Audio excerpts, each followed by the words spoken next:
Hey guys, welcome to the YouTube channel. If you're new here, it's 𝗙𝗶𝗀𝗀𝗃. Thanks for coming. In today's video, guys, this is something I've been seeing on the internet for quite some time.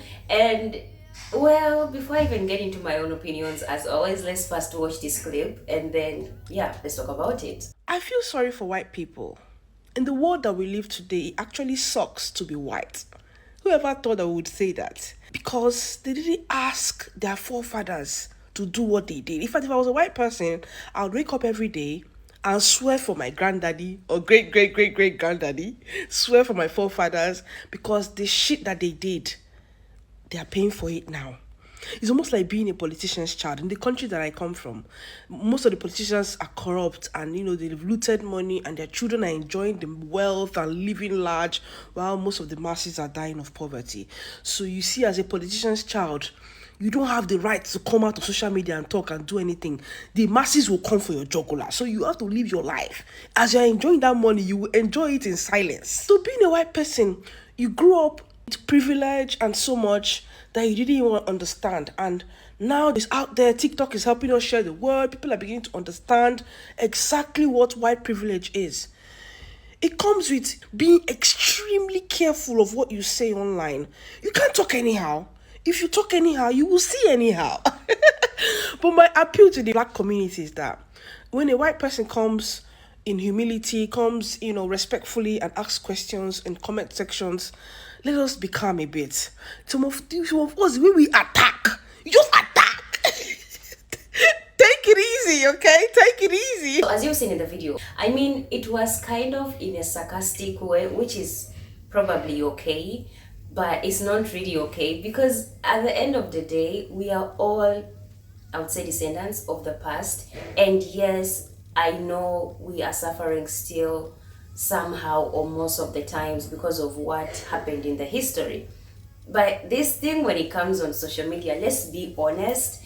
If we are really pretty much honest, there is no way a white person in 2023 could ever come on the internet and just say anything, anyhow, because let me tell you guys, the moment they do, yeah, it's gonna be so bad for them. Like, it's really going to be so bad for them. And this is why we have kind of a privilege as colored people or as black people, because we actually have all the rights when it comes to social media, because we come out so bluntly and we call out all these evil acts that are done by other races of people to us as people.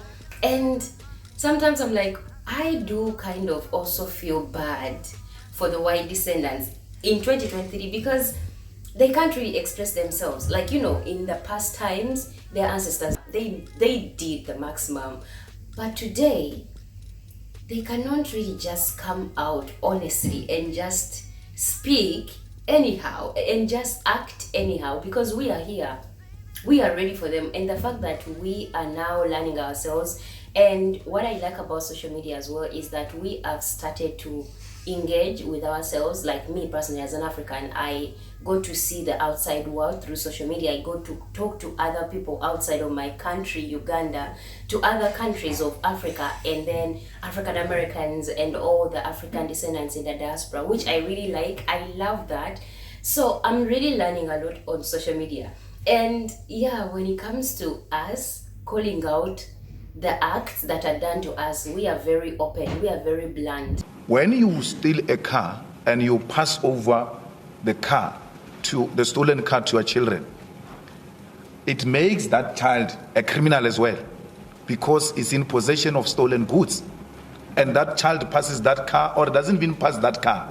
He sells that car to go and buy another car with the money of stolen goods. It remains a stolen good, the property you bought.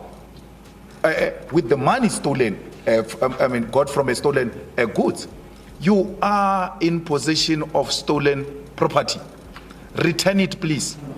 Your parents have left you a very bad name, and don't blame it on us. But I asked a question earlier. Reparations are paid.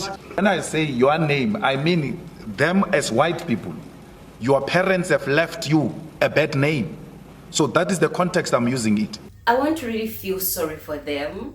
I do want to feel sorry for the white people, because at the end of the day, still, they formed these systems. And you know, one thing that sometimes makes me not want to be sorry at some point is when they come out and they're like, why do black people make everything about race? Please stop telling black people that it's not about race. Because first of all, you won't understand that for us, everything is about race. And we didn't make it that way.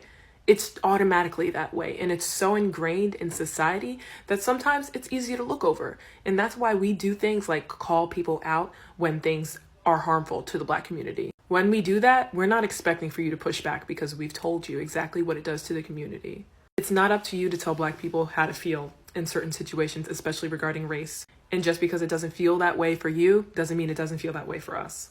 It's something that you won't understand and something that some people will try to understand and some people won't, but you'll never really understand. So when we tell you something is affecting us, then don't say it's not, because you don't know. It's not your place and it's not your position.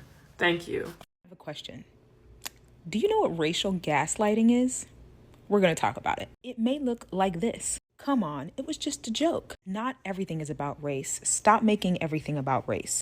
People just think everything is racist now. You know, when you say it and use that word too much, you just water it down. It doesn't mean the same thing as it did before. Are you sure that's what happened? Because I mean, I'm not black, and it's happened to me before too.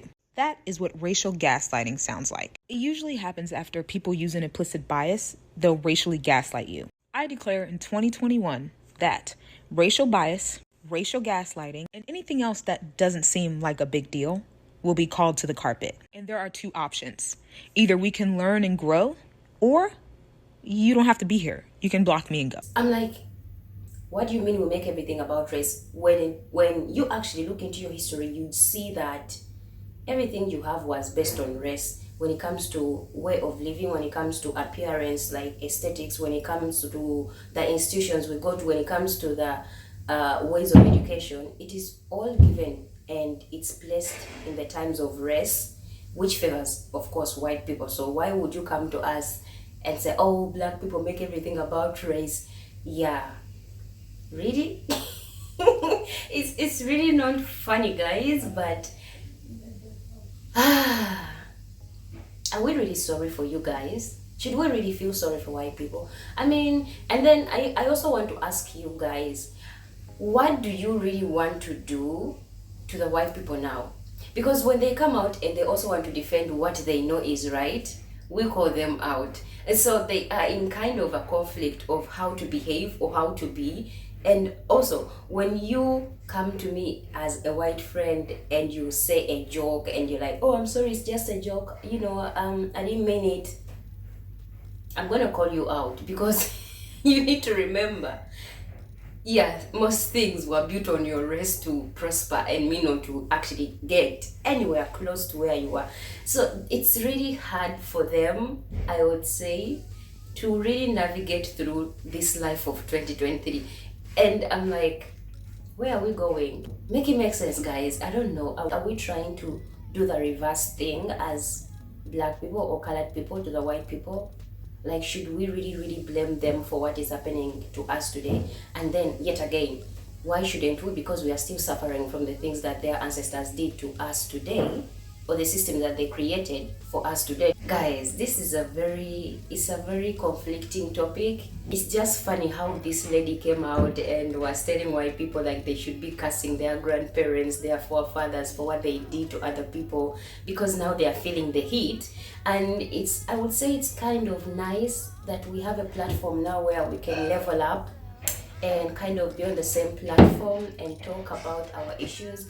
And yeah, they like have these people who kind of dominated for a long time have to listen to us constantly. But I hope we are not turning into bullies. I hope we are not turning into a reverse thing that happened to us to them. As black people, as colored people, are you planning to do what the ancestors of white people did to us to do to them today and in the future? I don't really accept it, but yeah, we should keep on calling them out. Guys, let me know. So yeah, tell me what you think. Please, if you've not subscribed, like, please subscribe and support the channel. Thanks to the members, thanks to everybody that is really putting in the effort to send me support and help. It really means a lot to me. Thank you so much, guys. It's really nice that you guys like what I put out, what I bring, what I offer, and yeah, it really keeps me going and keep pushing and keep on bringing more content. That is it for today. Thank you, and I'll see you in the next video. Bye.